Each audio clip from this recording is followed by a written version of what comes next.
kāds ir profesionāls un pilnvērtīgs čips Volvo. Skaties, viņam ir dokuments no chip tuning kompānijas kaut kur, kad viņam ir 185 zirgai un tagad uzčipots līdz 205 kilovatu, 136 un 151 pēc čipā.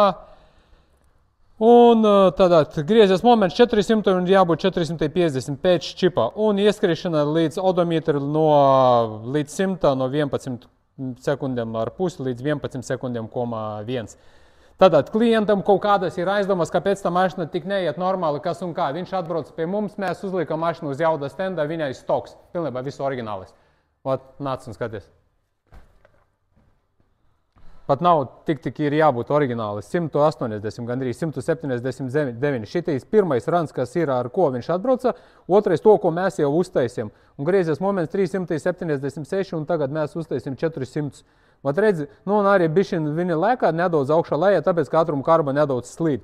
Vajadzēs vēl piestrādāt pie ātrumu karbas. Bet šeit ir profesionālais stage. Ne tā, ka tu iedodi dokumentu, lūdzu, tavu ir tur 50-30 zirgu, bet reāli tur neko nav. Kad šitai mašinai gadies, ka tur jāgas nekādas, čipā nav nekāda.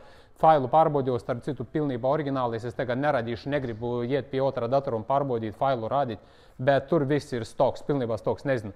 Kā tā var būt, bet klientam izradies, ka nojūta veiksmīga un reāli mašinai bija fails oriģinālis.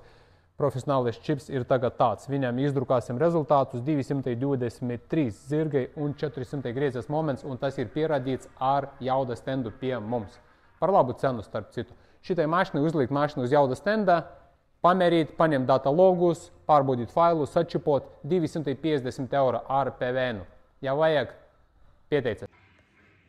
Un šeit no mūsu puses certifikāts paveiktam darbam un reāli rezultāti no jauda stenda. Zirgspēki, griezies moments, pie kādiem griezies momentam tie rezultāti ir, līknes.